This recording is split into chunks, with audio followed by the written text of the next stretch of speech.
Surat Al-Hashr yang diturunkan di Madinah, menyimpan pelajaran mendalam bagi umat manusia. Surat ini menceritakan kisah suku Yahudi Bani Nadhir dan pengusiran mereka dari Madinah. Bani Nadhir adalah suku Yahudi yang tinggal di Madinah berdampingan dengan umat Muslim. Mereka memiliki perjanjian dengan Nabi Muhammad, menjanjikan perdamaian dan kerjasama. Namun, hati mereka dipenuhi dengan rasa iri dan benci terhadap pengaruh Islam yang semakin besar. Mereka berencana melawan Nabi SAW, melanggar perjanjian dan membahayakan nyawanya. Nabi SAW, setelah mengetahui pengkhianatan mereka, sangat sedih. Peristiwa ini mengingatkan kita bahwa, bahkan di antara mereka yang mengaku damai, pengkhianatan bisa saja terjadi. Menghadapi pengkhianatan Bani Nadhir, Nabi SAW dibimbing oleh wahyu ilahi, memutuskan untuk mengepung benteng mereka. Ini bukanlah tindakan agresi, tetapi respons terukur untuk melindungi komunitas Muslim yang masih muda. Nabi SAW, yang dikenal karena rahmatnya, bahkan selama masa konflik, menawarkan Bani Nadhir jalan keluar yang aman. Mereka diizinkan meninggalkan Madinah bersama keluarga dan harta benda mereka, kecuali senjata mereka. Terlepas dari pengkhianatan mereka, umat Islam menunjukkan belas kasih yang luar biasa.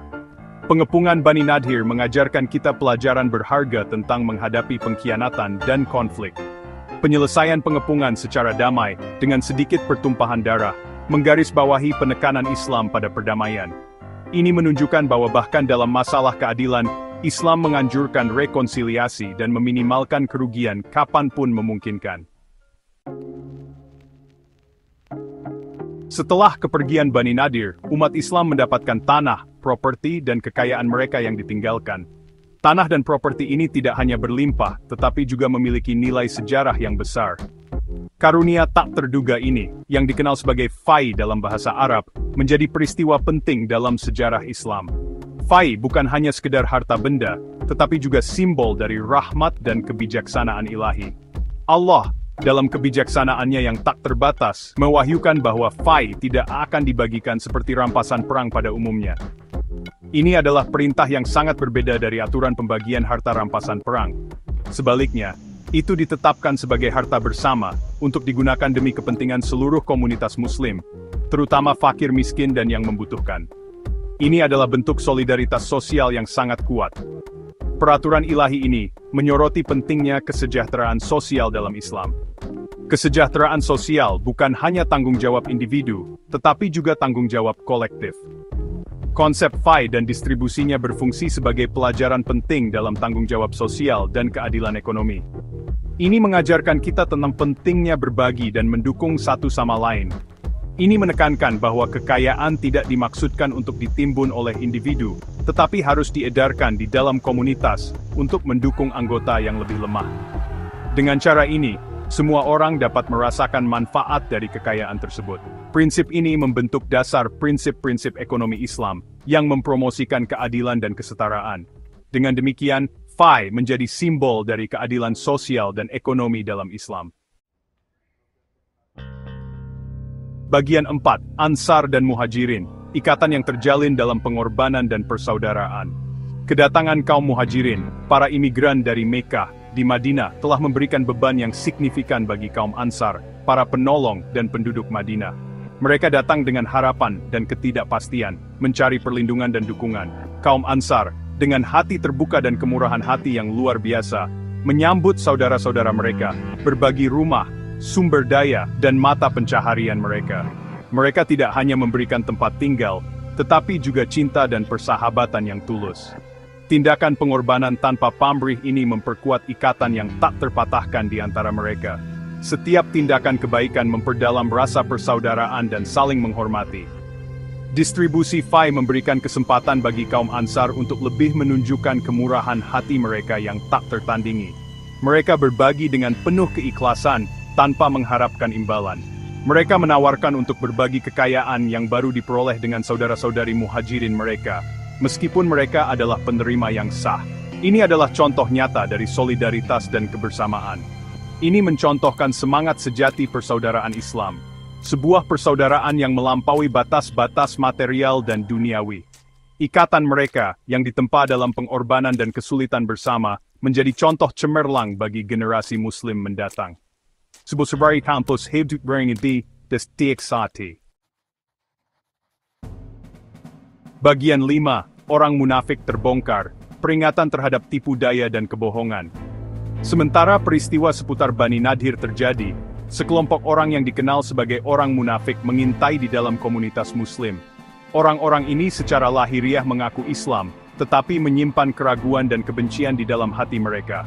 Mereka berpura-pura mendukung, tetapi niat mereka sebenarnya jauh dari mulia. Surat ini mengungkap kemunafikan kelompok ini, mengungkapkan tipu daya dan kepengecutan mereka.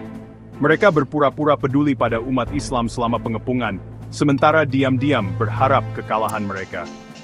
Perilaku orang munafik dikontraskan dengan keimanan yang tulus dan komitmen teguh dari orang-orang beriman sejati. Surat ini menekankan bahwa iman sejati tidak hanya terletak pada kata-kata, tetapi dalam tindakan dan perbuatan. Bagian 6, sebuah ajakan untuk bertakwa, merefleksikan tindakan kita dan mencari keridhaan Allah. Di seluruh surat Al-Hashr, ada seruan yang berulang untuk takwa, sebuah kata Arab yang mendalam, yang mencakup kesalehan, kebenaran, dan kesadaran akan Tuhan. Ini tentang hidup dengan kesadaran bahwa Allah melihat dan mengetahui segalanya, memotivasi kita untuk membuat pilihan yang benar. Surat ini menekankan bahwa kesuksesan dan pemenuhan sejati tidak terletak pada keuntungan duniawi, tetapi dalam mencapai keridhaan Allah. Ini mendorong refleksi diri, mendesak kita untuk memeriksa tindakan dan niat kita, memastikannya sejalan dengan ajaran Islam. Seruan untuk takwa adalah pesan abadi, relevan di setiap zaman. Ini mengingatkan kita bahwa tujuan akhir kita adalah untuk melayani dan menyembah Allah, dan tindakan kita harus mencerminkan hal itu.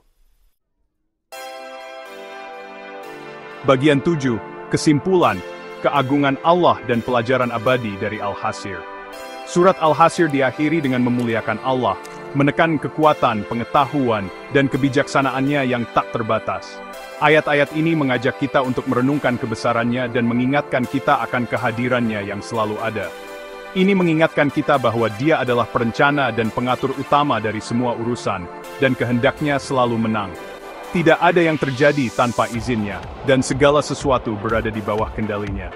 Surat ini melalui peristiwa sejarah Bani Nadhir, memberikan pelajaran abadi tentang iman, moralitas, dan tanggung jawab sosial. Kita diajak untuk belajar dari masa lalu, dan menerapkan hikmah tersebut dalam kehidupan kita sehari-hari.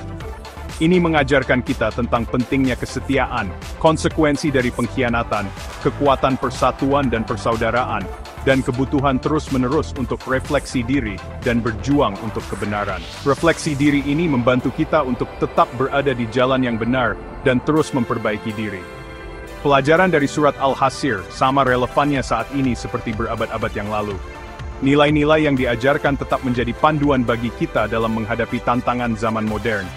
Pelajaran ini berfungsi sebagai panduan, mengingatkan kita untuk memperkuat iman kita, menegakkan keadilan, dan berjuang untuk keunggulan dalam kehidupan individu dan kolektif kita. Dengan demikian, kita dapat menciptakan masyarakat yang lebih baik dan lebih adil. Surat ini meninggalkan kita dengan rasa kagum yang mendalam akan keagungan Allah, dan pentingnya menjalani kehidupan yang didedikasikan untuk ibadah dan pelayanan kepadanya. Dengan mengikuti ajaran ini, kita dapat mencapai kedamaian dan kebahagiaan sejati.